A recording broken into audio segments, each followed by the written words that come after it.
Olá, pessoal, tudo bem? Sejam muito bem-vindos. Olha, hoje a gente tem um material aqui que é fascinante. São anotações de uma aula do professor Dr. Hernan Saez e a nossa missão aqui é usar essas anotações para entender o momento chave na história. Como que uma aliança que parece tão improvável entre reis e comerciantes acabou criando os países que a gente conhece hoje. E eu acho que vale a pena a gente já logo de cara colocar um ponto, né, que o próprio professor Saez destaca. O que a gente vai analisar aqui é uma síntese, é um resumo de um processo que na vida real levou séculos. Foi longo, complexo, com idas e vindas, mas para pegar a essência da coisa, esse resumo é perfeito. Exato, perfeito, porque a gente está falando de séculos de história, né? E a pergunta é essa: como é que aquele mapa da Europa que parecia uma colcha de retalhos, cheio de feudos, cada um com sua regra, como isso começa a se unificar? E a pista que as anotações dão é surpreendente. Tudo começa com algo tão básico como comida sobrando. Parece simples demais, né? Mas essa sobra, o tal do excedente de produção, foi o motor de tudo. Eu fiquei imaginando se as pessoas da época tinham noção do que estava acontecendo. O camponês lá com arado novo, ele não estava pensando, nossa, vou ajudar a criar a França. Ele só queria colher mais para vender na feira. Mas essa pequena mudança, multiplicada por milhares, sabe, criou uma onda que ninguém conseguiu parar mais. Então vamos lá, vamos começar por esse ponto que as anotações colocam como o gatilho de tudo, né? A crise do feudalismo ligada ao renascimento comercial. O ponto de partida é o excedente de produção. As anotações citam o arado com ponta de metal, mas era só isso, tipo, inventaram arado e pronto, mudou tudo. Não, de jeito nenhum. E esse é o ponto, né? Não foi tipo uma bala de prata. O arado de metal ajudou, claro, rasgava a terra melhor. Mas junto com ele vieram outras pequenas inovações, tipo o sistema de rotação de 3 campos, que deixava a terra mais fértil. É um processo lento, sabe? Aos pouquinhos a produção agrícola começa a crescer. E pela primeira vez em muito tempo, de forma consistente, sobrava comida. E essa sobra é a semente de um mundo completamente novo. Nossa, e essa semente, ela cria um tipo de pessoa que basicamente não existia antes. As anotações são bem diretas nisso. Surgem alguns homens livres. O que isso quer dizer? Eles não eram nobres, mas também não eram servos presos à terra. E o que eles fazem? Eles começam a fazer negócio, a transportar e vender produtos cada vez mais longe. E isso muda tudo. O mundo feudal era parado, estático. Você nascia servo, morria servo. Sua vida era aquele feudo ali. Esses homens livres, os primeiros comerciantes, eles injetam um movimento nesse sistema. Eles são como as artérias que começam a conectar esses pequenos mundos isolados. O comércio, que era uma coisa super marginal, começa, aos poucos, a virar o coração de uma nova economia. Parece que tá tudo indo bem, né? Um novo grupo social, mais comércio, mais riqueza. Mas as anotações do professor Saez mostram que o dia a dia desses comerciantes era um inferno. A vida deles não era nada fácil. Nada fácil. A gente pode até criar um personagem aqui. Vamos chamar ele de João. O João faz sapatos numa cidade e quer vender em outra a uns 50 quilômetros. Uma viagem que hoje a gente faz em menos de 1 hora, né?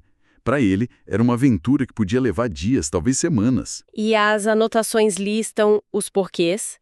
O problema A é a fragmentação. Cada senhor feudal criava cobranças individuais.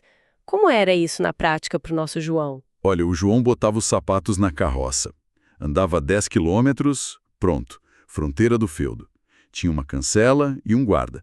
Para passar, paga um pedágio. Ok. Ele andava mais 15 quilômetros e outra fronteira, outro feudo, outro senhor feudal, outro pedágio. E o pior, né? O primeiro senhor cobrava em moedas de prata.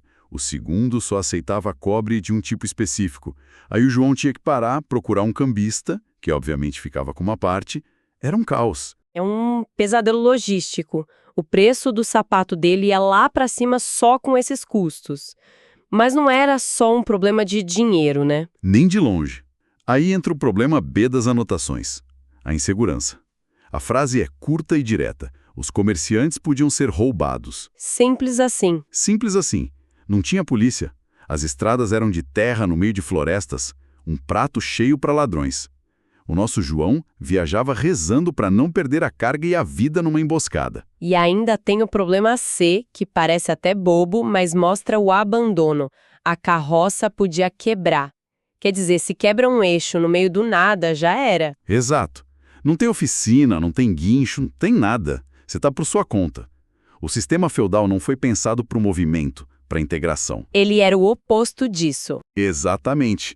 A descentralização era a base, e ela virou o maior inimigo do comércio.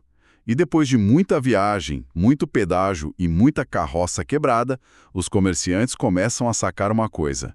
O problema não era um impulso aqui ou uma estrada ali.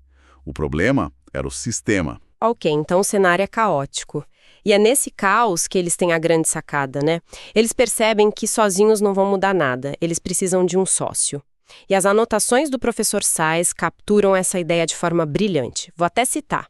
Os comerciantes percebem que se apoiassem o rei e ele os apoiassem, o comércio ficaria mais fácil. Nasce a aliança. Pois é, mas por que o rei, né? Porque naquela época o rei, vamos ser honestos, ele não mandava em quase nada. Muitas vezes ele era só mais um nobre, às vezes até menos poderoso que um duque do próprio reino. Só que ele tinha uma coisa que ninguém mais tinha: a legitimidade. A ideia de que ele era o governante de direito daquele território todo. Só faltava o poder de fato. E os comerciantes tinham o que faltava ao rei: dinheiro. É a famosa união da fome com a vontade de comer. Vamos detalhar essa troca. O que os comerciantes, a futura burguesia, queriam do rei? Eles queriam basicamente a solução para todos os problemas do nosso amigo João. Um rei forte com poder central significaria, primeiro, segurança. Um exército do rei patrulhando as estradas. Segundo, padronização. Uma moeda só para o reino todo, um sistema de pesos e medidas só. Chega de confusão. E terceiro, o mais importante, um imposto único. A lógica era, um rei, um imposto. Previsibilidade. Previsibilidade.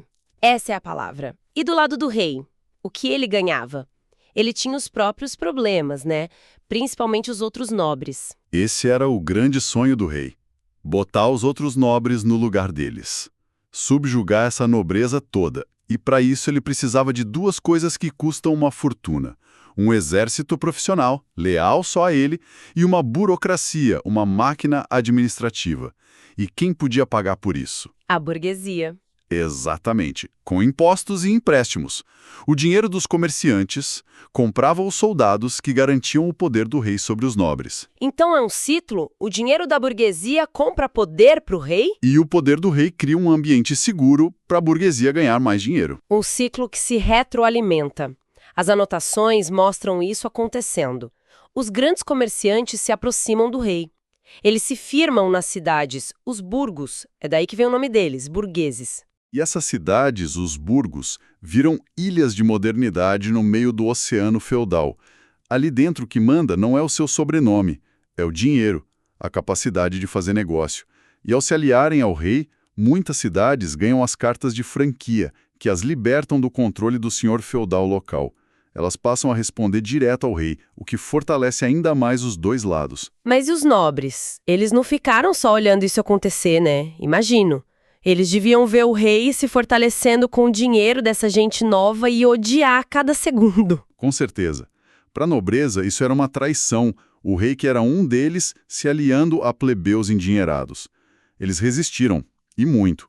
A história está cheia de guerras civis, revoltas de nobres. Só que agora o rei tinha uma vantagem. Dinheiro. Dinheiro para comprar um exército pago, com canhões que derrubavam as muralhas dos castelos. A era dos exércitos particulares dos nobres estava com os dias contados. E qual é o resultado disso tudo? Qual a cara desse novo tabuleiro político? A conclusão nas anotações é bem direta. Os burgueses passam cada vez mais a se envolverem com os assuntos políticos e a influenciarem reis. Olha, aqui a gente tem que respirar fundo para entender a revolução que foi isso. Porque por quase 1000 anos, poder era terra, aristático, herdado. De repente surge uma nova fonte de poder que você pode acumular, mover, investir. o capital. O nome da sua família começa a importar menos do que o dinheiro que você tem no cofre. Essa é a virada de chave. O esquema final, nas anotações do professor Sais, é muito claro. Ele desenha a nova pirâmide social. No topo, o rei mais poderoso. Abaixo, a nobreza, que ainda tem prestígio, mas perdeu poder.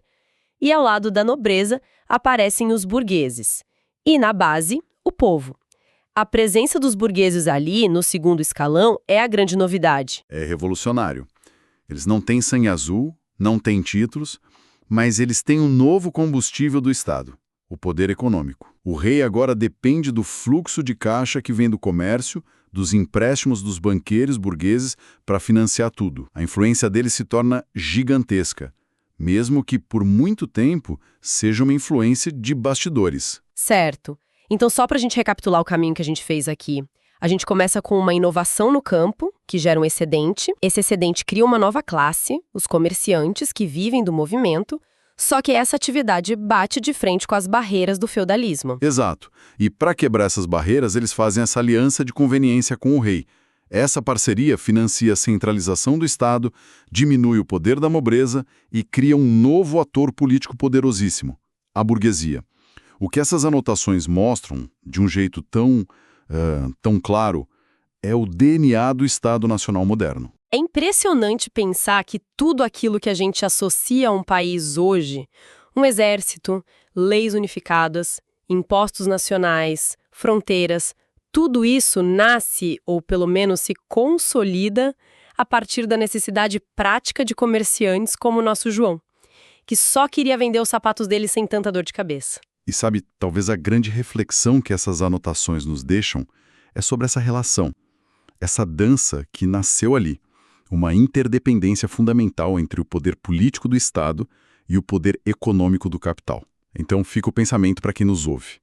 Se essa aliança foi a base para criar os estados lá atrás, como é que essa dinâmica entre o poder do Estado e o poder do capital evoluiu e se manifesta nas nossas sociedades hoje?